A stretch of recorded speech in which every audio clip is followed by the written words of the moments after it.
Day, Memorial Day, is when we have a chance to honor all the men and women who have given their lives to protect our country. We're blessed and honored to be able to do this. It's our chance to, our one day of the year, when you get everybody together, especially small towns like Bayport.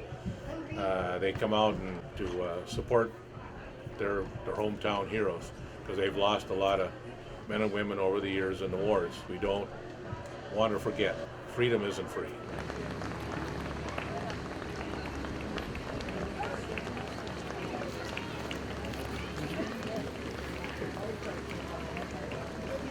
Sunshine.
Present arms.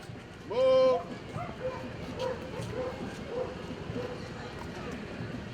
Column to the left.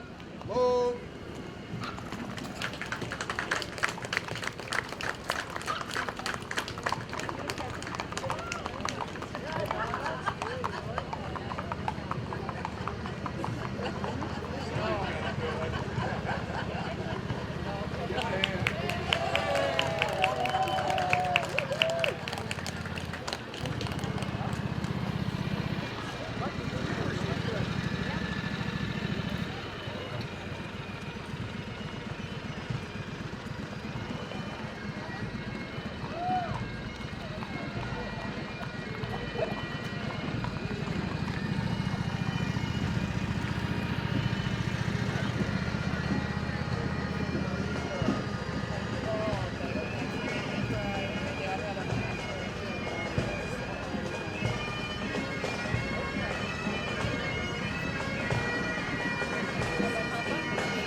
for coming to our 90th Memorial Day Parade and service. Dedication to all those that have fallen before us, and we're sure a little some will follow after us. This time, I'd like to introduce to you our one and only Mary Jo Penny. She will lead us in the national anthem.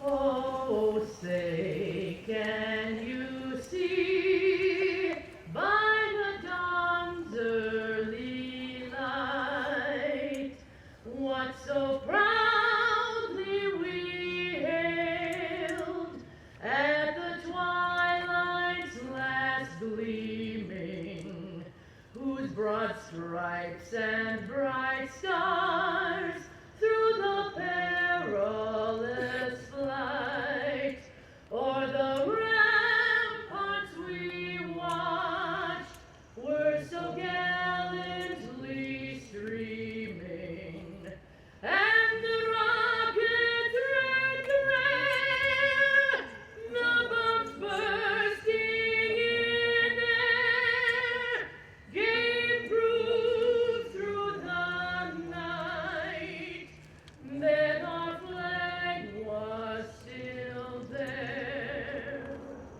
Oh, say does that star-spangled banner yet wave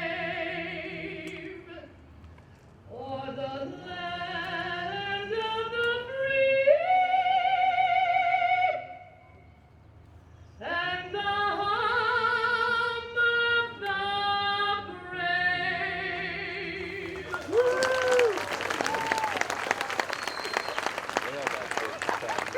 Why don't you set that down somewhere? You're not keep worrying about it. Like 29 cup of grand. Here, I got that.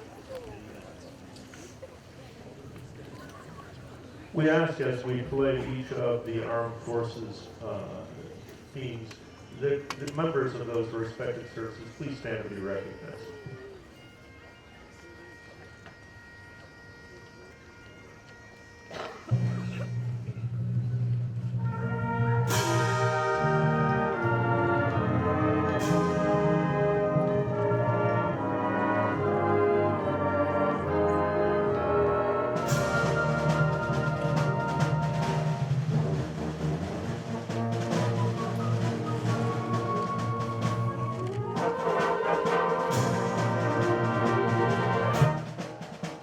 The United States Army.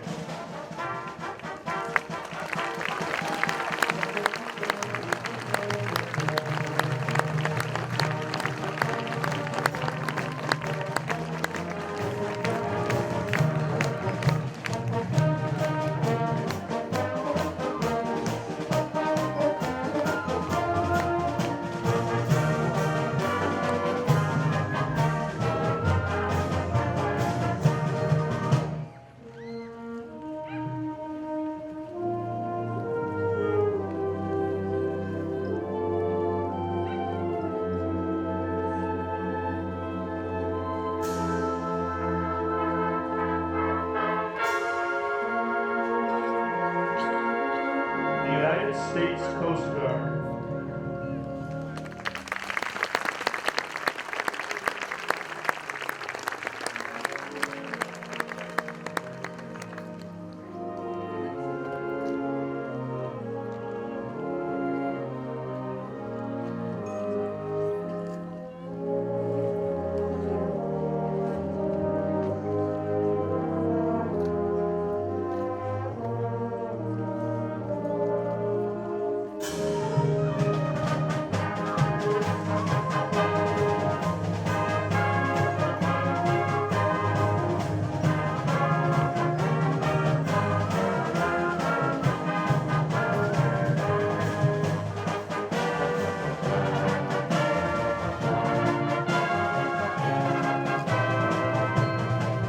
United States Marine Corps.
United States Navy.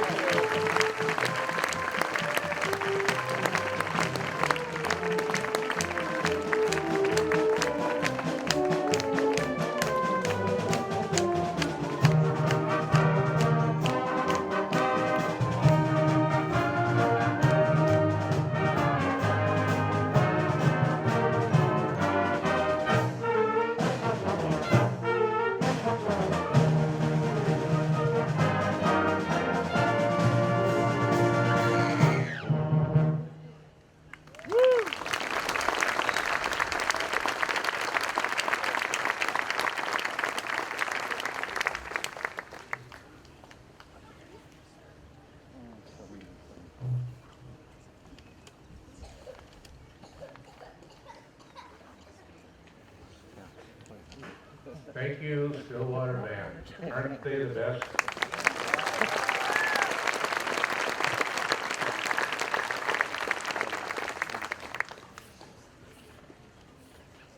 Now we will do our most formal thing of the day. So we'll now have opening prayer by our chaplain, Joel Heater. Please uncover.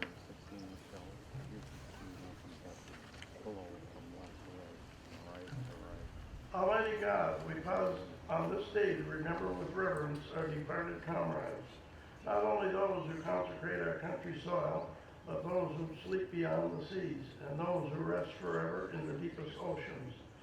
Teach us to honor them by cherishing the ideals for which they gave their all. Keep us steadfast in the cause of human rights, of law and order, and a true Americanism. We live as a free people because of their great sacrifices, and we shall be ever grateful. Amen.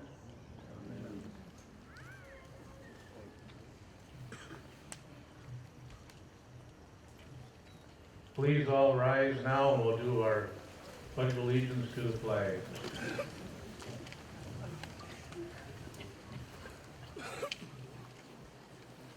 Pledge allegiance to the flag of the United States of America and to the republic for which it stands, one nation, under God, indivisible, with liberty and justice for all.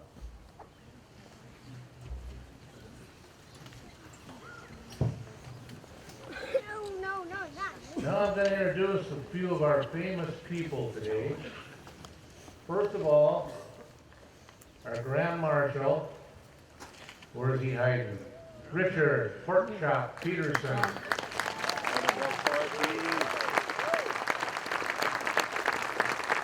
I told him he ever got old enough he could do this.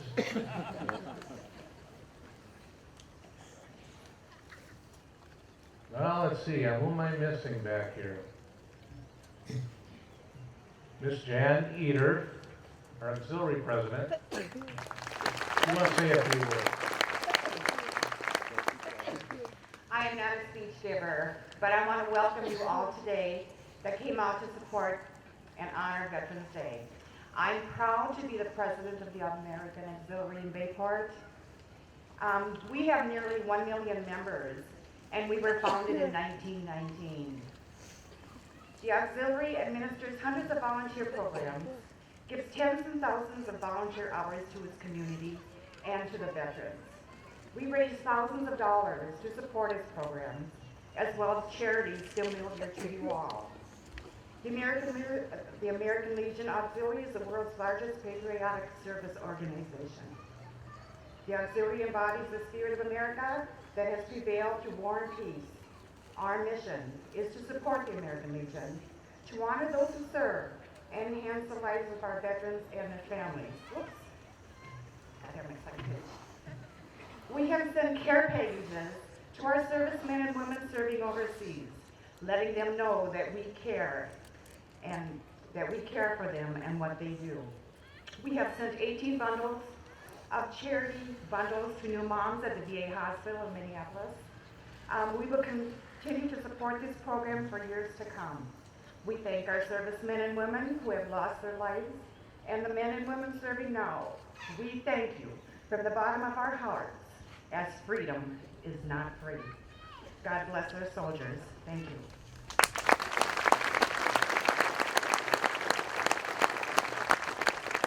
Thank you, Jan. Now, I'm going to introduce somebody to you. I've known this gentleman for quite a few years. A lot of you here have known him a lot longer than me, as he's been a 40-year member of Anderson Windows. But he resides in Forest Lake. Graduated from Chisago Lakes High School. He was born in 1951. Got 4 brothers, 2 sisters, 5 children, 13 grandkids. That keeps him busy. Joined the Marine Corps in 1970, served till 73. Then he went in the reserves until 1984, so he had 14 years altogether. Like I said, he's retiring in July with 40 years of service at Anderson's. And he's also been the commander at the Forest Lake Legion 4 times. Not 4 consecutive years, 4 different times. You might say he's a slow learner when his commanders. He's currently our 3rd District Vice Commander, and he does a heck of a job with our membership's been going up. We're actually over goal this year in our post for the first time in many years. At this time, I'm proud to introduce to you our speaker, Don Scout.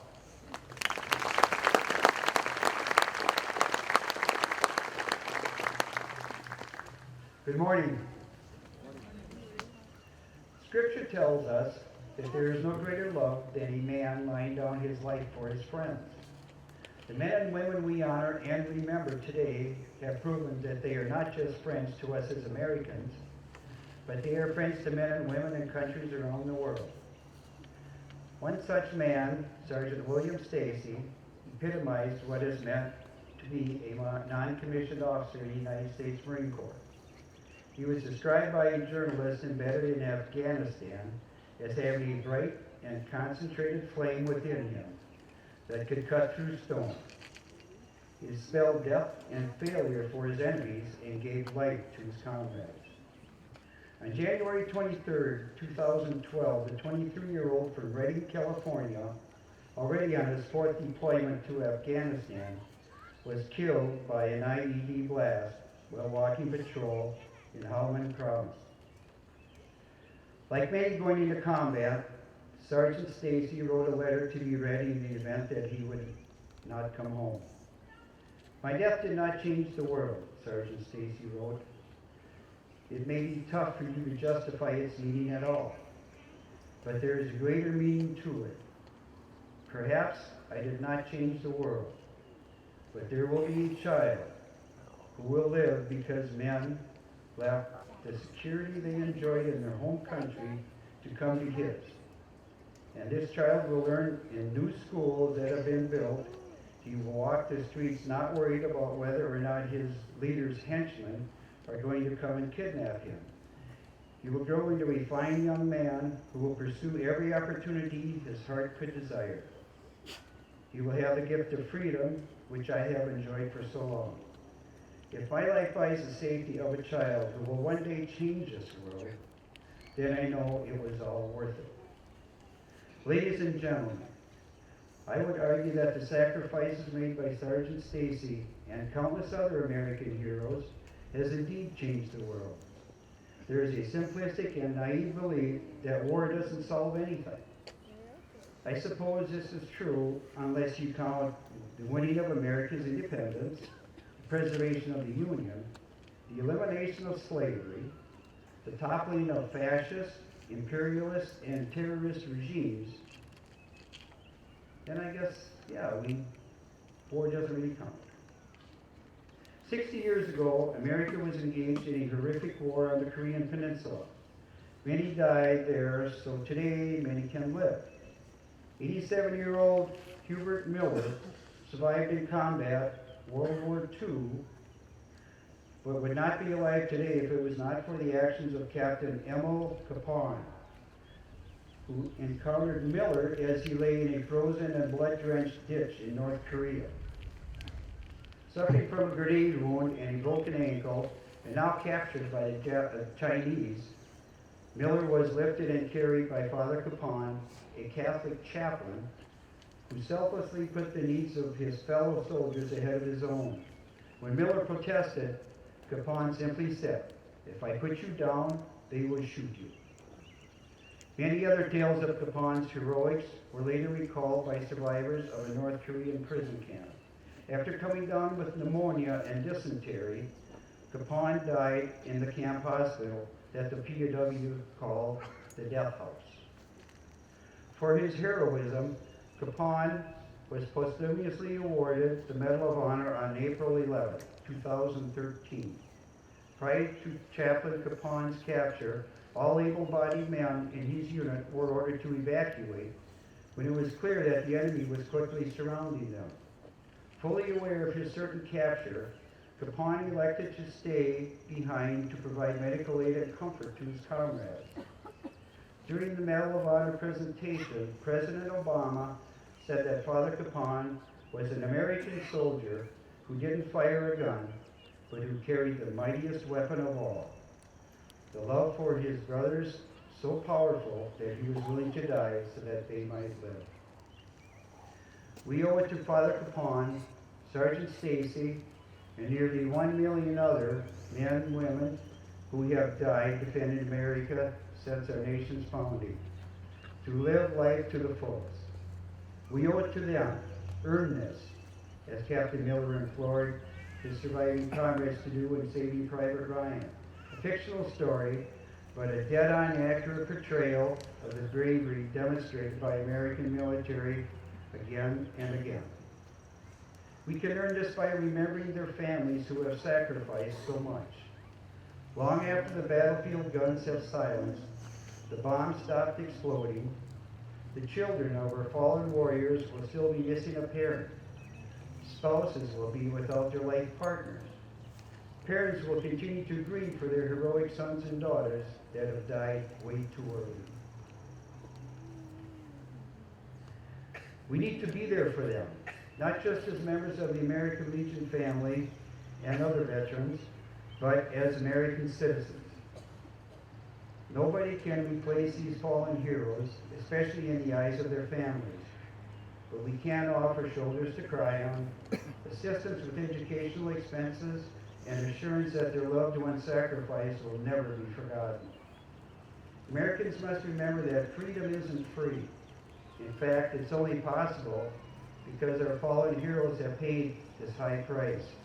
The price paid which enables us to have the ceremonies and observances like this in towns across this great country. The first Memorial Day was not called Memorial Day. It is believed to have been celebrated with a parade of freed slaves and Union soldiers marching through Charleston, South Carolina in 1865. Waterloo, New York is considered the official birthplace of Memorial Day because after it was observed there May 5th, 1866, General John Murray and General John A. Logan called on all communities to honor the war dead every year. Logan had been impressed with how the South had honored their fallen Confederate soldiers for years. In 1868, Logan, the head of the prominent veterans group called the Grand Army of the Republic, issued a proclamation that Decoration Day be observed nationwide. The date chosen was May 30th, specifically because it was not an anniversary of a battle. Since many Southern communities did not want to honor Decoration Day because of the lingering resentments from the Civil War, it was slow to catch on. The alternative name Memorial Day wasn't commonly used until World War II. Federal law recognizes the holiday as Memorial Day in 1967. As the unofficial beginning of summer, let us never lose focus of what Memorial Day means. It is not about beaches, picnics, or auto races. It is a day to remember. It is a day for us to remember the promise President Lincoln made to care for him who shall have borne the battle, and for his widow and his orphan. Remembering our fallen once a year is not enough. The widows, widowers, fathers, mothers, brothers, sisters, and children remember every day. The empty seat at the dinner table, the smaller gathering at Thanksgiving, the voice of a loved one heard only as a distant memory in one's mind are constant reminders that they are gone. We owe it to our heroes that died and the loved ones left behind to make sure their sacrifices are remembered and that their service to this nation will always be honored. Sergeant Stacy believed his sacrifice was worth it. Now it's up to all of us to prove him right. Thank you.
I told you folks, they just keep getting better. Now we're going to have our recitations today. First we're going to do the Gettysburg Address. That'll be given by Corinne Delaney and Allison Kratzky.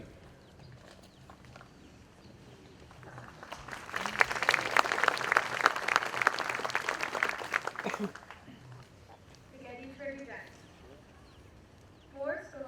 7 years ago, our fathers brought forth upon this continent a new nation, conceived in liberty and dedicated to the proposition that all men are created Civil War, testing whether that nation, or any nation, so conceived and so dedicated to non-endure. We have met on the great battlefield of that war. We have come to dedicate a portion of that field as a final resting place to those who gave their lives that this nation might live. It is altogether fitting and proper that we should do this. But in a larger sense, we cannot dedicate, we cannot consecrate, we cannot hollow this ground. The brave men, living and dead, who struggled here, have contemplated it, far above our poor power to add or detract. The world will no longer remember what we say here, but it can never forget what they did here. It is for us, the living, rather to be dedicated here to the unfinished work which they who fought here have thus far so nobly advanced. It is rather for us to be here dedicated to the great task remaining before us, that from these honored dead we take increased devotion to that cause for which they gave the last full measure of devotion. And we here highly resolve that these dead shall not have died in vain, but this nation, under God, shall have the new birth of freedom, and that this government of the people, by the people, for the people, shall not perish from this earth.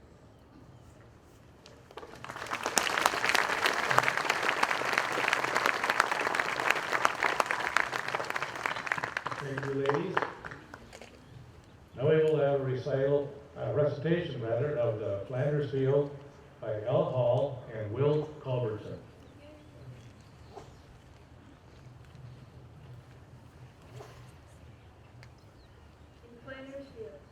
In Flanders fields the poppies blow, between the crosses, row on row, that mark our place, and in the sky, the lark so bravely singing fly.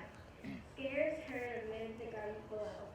We are the dead short days ago. We lived, felt on, saw sunset glow. Loved and were loved, and now we lie in Flanders fields. Take up our quarrel with the foe. To you from failing hands we throw. The torch be yours to hold it high. If ye brave faith with us who die, we shall not sleep, though poppies grow in Flanders field. John McCrae, 1872-19.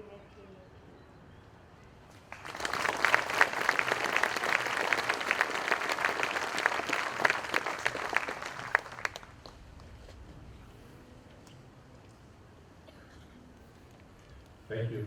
Thank you. The next piece that we'll play is actually called For the Lost and the Living. It was written by a composer who, while composing at the Juilliard School, was witnessed the 9/11 disaster.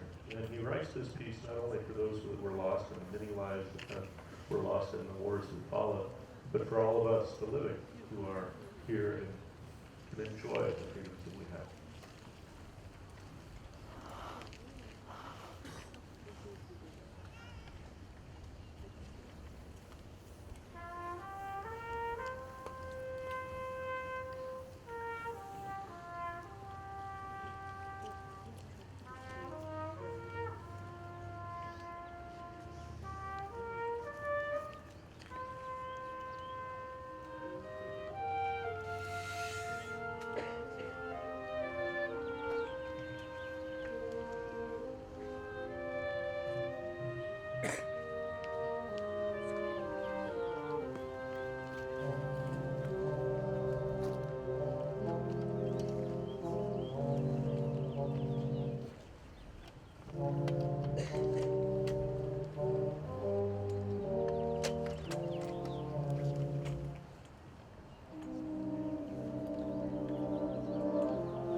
Now we will call our chaplain up, Joel here.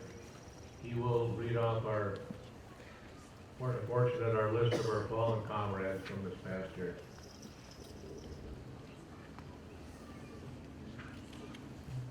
Gerald Asmus, Kenneth Beatty, Sherman Dwelling, Ray Frederickson, Gordon Johnson, David Kurth, Vern Larson, Jack Nelson, Howard Palmer, David Speech, Ernie Teague, James Palmer.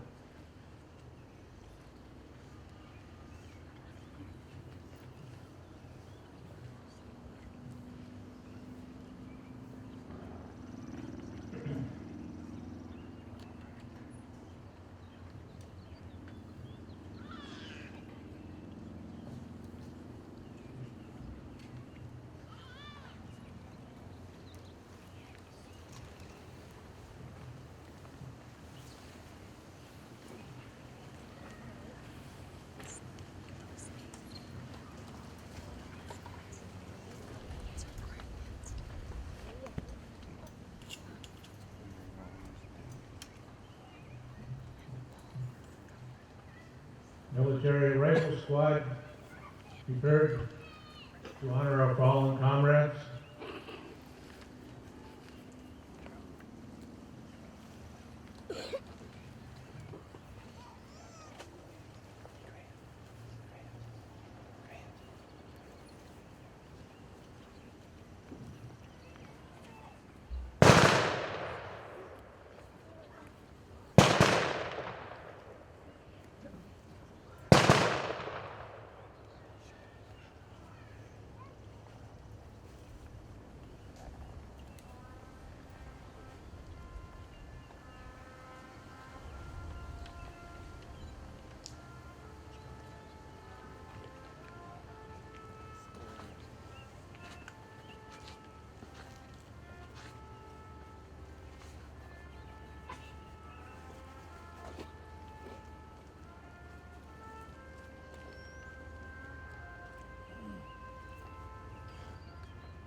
Good to see you getting back. Now please join us in closing prayer from our chaplain, Joe Lee. Please.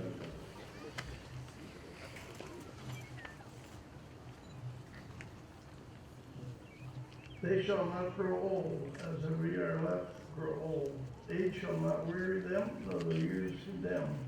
At the going down of the sun and in the morning, we will remember them. Amen.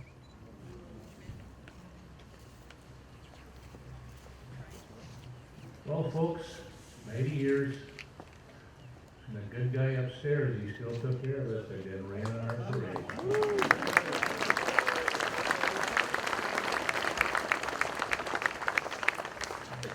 Please join us down at the Legion. Some of us are going over to St. Michael's to place a wreath and then down to Village Greens.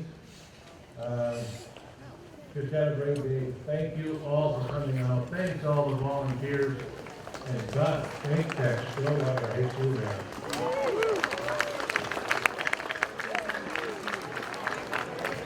Under the direction of Dennis Lindsay,